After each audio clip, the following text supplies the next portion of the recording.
Tuesday, April 7th, 2026. Treasury headquarters in Washington.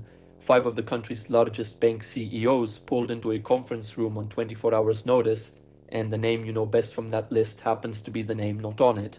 Jane Fraser, Ted Pick, Brian Moynihan, Charlie Scharf, David Solomon. 5, not 6. The 6 major bank CEO, Jamie Dimon, skipped the meeting Treasury Secretary Scott Bessent and Fed Chair Jerome Powell had called to brief Wall Street on cyber risks from Anthropic's newest frontier AI model, Claude Mythos preview. That detail has traveled in the coverage. The one that hasn't is this: JP Morgan, Dimon's bank, stands as the only one of those 6 institutions already named inside the program Bessent and Powell were briefing the room about, and that detail, which has barely traveled anywhere in the headline coverage, matters more than the meeting itself. Live preview access to the model. Weeks of hands-on work before the other 5 CEOs ever learned a meeting had been scheduled. The bank that didn't need the briefing turned out to be the bank whose CEO never showed up. I ran the numbers on what Mythos actually is, what that meeting actually was, and what both of those things mean for a finance professional sitting 1 or 2 floors below that conference room right now. Because the meeting itself isn't the story. The meeting signaled a story that had already been running privately for weeks, and that signal is what this video is about. Here's what Mythos preview actually is, in the plainest language available. Anthropic released it on April 7th as a gated research preview, not a public product, not a commercial rollout, not even a broad developer release. A closed door, 12 launch partners inside the program: AWS, Apple, Broadcom, Cisco, CrowdStrike, Google, JP Morgan Chase, the Linux Foundation, Microsoft, Nvidia, Palo Alto Networks, plus access extended to over 40 additional organizations that build or maintain critical software infrastructure. The company has publicly stated the model won't be made generally available. The reasoning being that these cyber capabilities are too dangerous to release broadly until critical software sits in a much stronger defensive state. Here's where the capability numbers enter. In the weeks leading up to the April 7th announcement, Mythos Preview identified thousands of zero-day vulnerabilities, flaws previously unknown to the software's developers, many of them critical, showing up in every major operating system and every major web browser, along with a range of other important pieces of software. One of them had been sitting inside OpenBSD for 27 years, waiting for someone to notice that a handful of bytes sent to any OpenBSD server crashes it. Stack on top of that the model's ability to chain 3, 4, sometimes 5 separate vulnerabilities in sequence into a single working exploit. The model doesn't just find bugs, it composes them. $100 million in usage credits committed by Anthropic to Project Glasswing. $100 million. Excess pricing for Mythos runs at $25 per million input tokens, $125 per million output tokens, roughly an order of magnitude above Opus tier pricing, which tells you exactly where Anthropic positions this model on its own capability curve. Frontier grade asset, frontier grade pricing. What that means in practice: the institutions inside the preview carry infrastructure costs that signal a strategic commitment, not a pilot. That number matters, and I'll come back to it. That covers the model.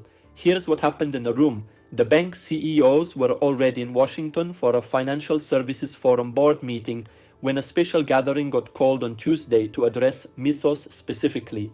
Urgent, closed door, the CEOs of Citigroup, Morgan Stanley, Bank of America, Wells Fargo, and Goldman Sachs seated at Treasury headquarters, with Dimon notably absent. According to people familiar with the matter who spoke to multiple outlets, the agenda centered on making sure the banks understood the possible future risks raised by Mythos and similar models, and were already taking precautions to defend their systems. Here's where the coverage splits into 2 piles that don't talk to each other. Pile 1 reads this as a pure cybersecurity story, the technical security press, the vulnerability researcher commentary, the dual-use ethics debate. Pile 2 frames it as a banking regulation story. Bloomberg, Reuters, the big law firm memos. Neither pile connects the dots. What this video does, and what neither of those piles does, is link the meeting directly to what it actually means for the finance professional sitting inside the banks whose CEOs were in that room. The 10-step framework for running that connection against your own specific position, not the industry in aggregate, your actual role at your actual firm, sits inside the 2026 Finance Survival Guide. First link below, free, 5 minutes to read, built as a role audit, not a theory deck. Get it before you close this tab, because what comes next is where the external news turns into internal arithmetic. Here's the bridge the coverage is missing. A Treasury emergency meeting with 5 bank CEOs on 24 hours notice doesn't count as a cybersecurity briefing in the normal sense. Cybersecurity briefings happen all the time. They get scheduled, they get cadenced into a steady rhythm of regulator to bank communication nobody outside the function notices. What happened on April 7th runs in a different category entirely. Call it what it actually was, a capital reallocation signal delivered verbally from the 2 most senior financial officials in the United States to the CEOs who run roughly half the US banking system by assets.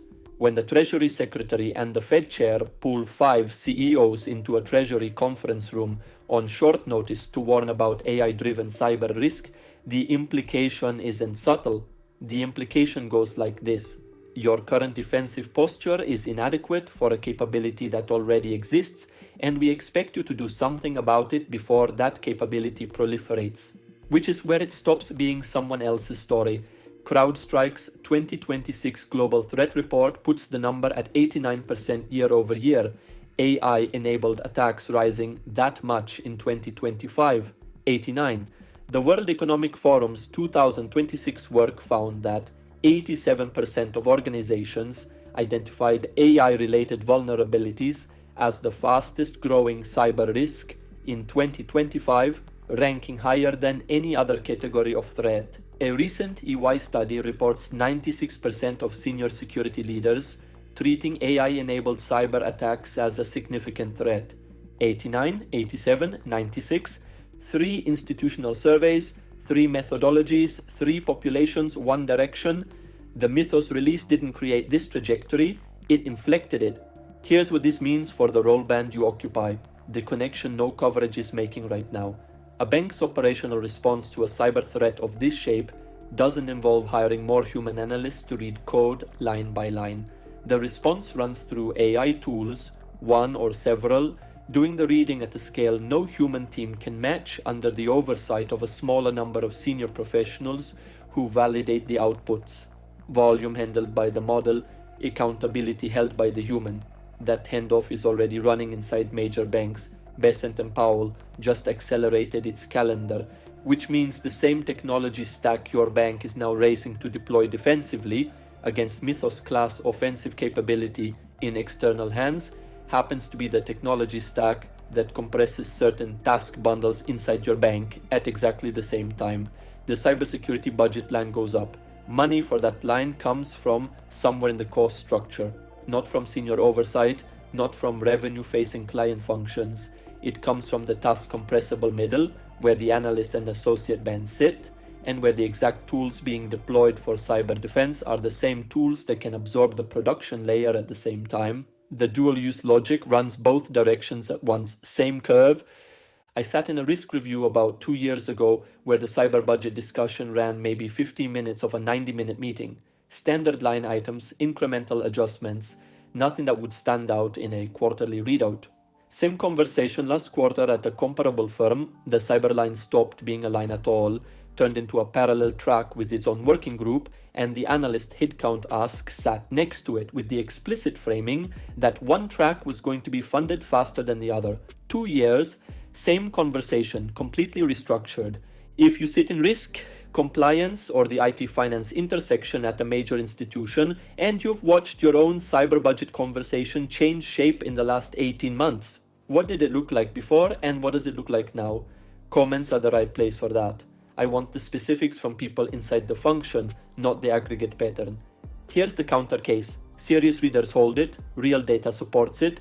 Dismissing it out of hand would be both intellectually lazy and plainly wrong, which is why it gets the fullest version I can construct before I respond, rather than a softened rewrite that pretends the objection isn't there. Counter-argument runs like this. What happened on April 7th is a cybersecurity story, not a career story. The meeting covered defending bank infrastructure from AI-enabled attacks, not headcount, not role bans, not the analyst to associate pipeline. Linking Mythos preview to internal restructuring at the analyst layer means taking a real cybersecurity event and stretching it to fit a career displacement narrative that exists independently of it. Scope creep. Serious people make this version of the argument. It deserves a serious response. Here is the response. Not opinion, arithmetic. The objection has it right about what the meeting was about. The objection has it wrong about what the meeting causes. A Treasury-and-Fed intervention with bank CEOs on the specific subject of AI cyber risk forces, capital reallocation inside every institution represented in the room within the next 6 to 12 months. That isn't speculation. That's how these briefings translate into operational changes, and the pattern runs consistent across the last decade of regulator to CEO escalation.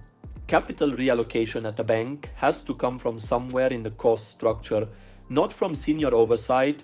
Regulators just told the room that layer matters more, not less. Not from revenue-generating client functions, which stay protected by design. It comes from the task compressible middle of the cost structure, where the analyst and associate bands sit, and where the exact tools being deployed for cyber defense compress the production layer at the same time. Not a refutation of the objection, is scope clarification. The objection answers what the meeting was about. This analysis answers what the meeting causes. Different questions, same institutions, same 12-month window. If you want the full operational architecture, not just this diagnosis, but the actual build, the complete framework for what you do in response, that's the next video. Card, top right corner. Click it when this one ends. Here's the arithmetic on your specific position. I want to run it slowly because the calculation below doesn't actually land as a calculation until you map it against your own W2, your own division's budget cycle, which is what I'm going to walk through now. You hold a W2, probably your only income vector. The employer underwriting that W2 was, in almost every likely case, if you work at a major US financial institution, either in that Treasury conference room on April 7th, or one step removed from someone who was. Your CEO or your CEO's CEO absorbed a warning on a 24-hour cycle from the two most senior financial officials in the country about a capability that didn't exist in deployed form 14 days earlier. That capability now sits as the operating context of the budget your division exists inside for the next fiscal year. You would never recommend 100% allocation to a single illiquid position whose risk factor had just repriced by a measurable margin in the last 2 weeks. Not to a client, not to a friend, not in a training exercise, never. The expected value calculation would reject the allocation on the first pass. Yet the position description I just laid out is the exact concentration a finance professional carries on the income side of their own balance sheet every day against a risk factor that, as of April 7th, has measurably repriced. I was on a review call 3 days after the CNBC piece broke. Nothing special, standard agenda. One of the seniors mentioned, entirely offhand and without any visible emphasis, the kind of detail you almost don't catch, that the operational resilience line item had moved into its own working group that didn't exist 6 weeks earlier. Nobody reacted. It played as the kind of sentence that passes through a review and nobody repeats in the hallway. That's exactly how repricing events land inside a bank at the analyst level, not in an all-hands deck, buried in a sentence inside a line item inside a review nobody records. Pushback forms in your head at this exact point. Same one formed in mine when I first ran this. Here's the question. What if I spend 18 months building a parallel income asset, the kind we've been sketching, knowledge-based, running on digital infrastructure you own, and the Mythos-triggered repricing never actually hits my specific bank? What if I absorb the cost of action against a scenario that never materializes? Fair objection. Answer with the math. The cost of building a parallel income asset over an 18-month horizon is bounded. Real yes, non-zero yes, finite, controllable, and it produces a compounding structural foundation regardless of whether the repricing at your specific institution runs fast, slow, or indirect. Look at the other side. The cost of not building it works as a function of the probability that the repricing hits your specific band, multiplied by the magnitude of the hit when it does. Probability moved on April 7th in a way observable across 3 independent cyber threat surveys, converging at 87, 89, and 96% on the underlying trajectory. Asymmetry doesn't require the repricing to be certain at your bank. It only requires the probability to have moved, and the probability has moved. Next brain reaction, I know this because it was mine, goes like this. Why act now instead of waiting 6 months to see how this actually lands at my specific institution? Wrong question. Right question. What's the cost of a 6-month delay inside a repricing window that has already opened? The delay isn't neutral. A parallel asset that takes 12 to 18 months to establish initial structural foundation takes 12 to 18 months from the day you start, not from the day you decide the data warrants starting. If the window closes on your rollband at month 12 instead of month 18, and the Bessent Powell intervention signals it might, then starting at month 0 and starting at month 6 aren't the same calculation, not remotely the same calculation. That's the asymmetry the wait-and-see reflex ignores, and that's the asymmetry that matters. The meeting wasn't the event, the meeting was the announcement that the event had already happened. The preview program had been running privately for weeks before the CEOs were summoned to a Treasury conference room to hear about it. The 10 immediate moves, specific operational steps calibrated for time-constrained finance professionals, with compliance review folded into the framework as step 1 rather than a footnote, live inside the 2026 Finance Survival Guide. First link below, free, 5 minutes to read. The document I wish I'd had in front of me the morning the CNBC piece broke. Everything in this video is the diagnosis, just the diagnosis. The meeting itself, the model behind it, the capital reallocation signal underneath both, a steel man and where its scope runs out, and the arithmetic of what a concentrated W2 position looks like when the institution underwriting it just absorbed a warning that didn't exist 14 days ago. The build lives in the next video. Operational architecture. Not a restatement of what you just heard, the actual mechanics, what a parallel income asset looks like for a finance professional at this career stage, how you reposition inside your current function while the repricing runs, and how you run the arithmetic on your specific position rather than on a sector aggregate. It's on screen right now. Click it and I'll walk you through the full build, the mechanics, the repositioning sequence, and the specific arithmetic applied to your specific position rather than to a sector aggregate. One last thing, if you hold a senior position in bank risk compliance or the CISO adjacent functions and your read on the April 7th meeting is different from where this video landed, the comments section is the right place to push back. Your inside the function read carries more weight than any aggregate pattern I can put on a slide. Thanks for the time. Comments are open if the data reads differently from where you sit. See you in the next one. Simone.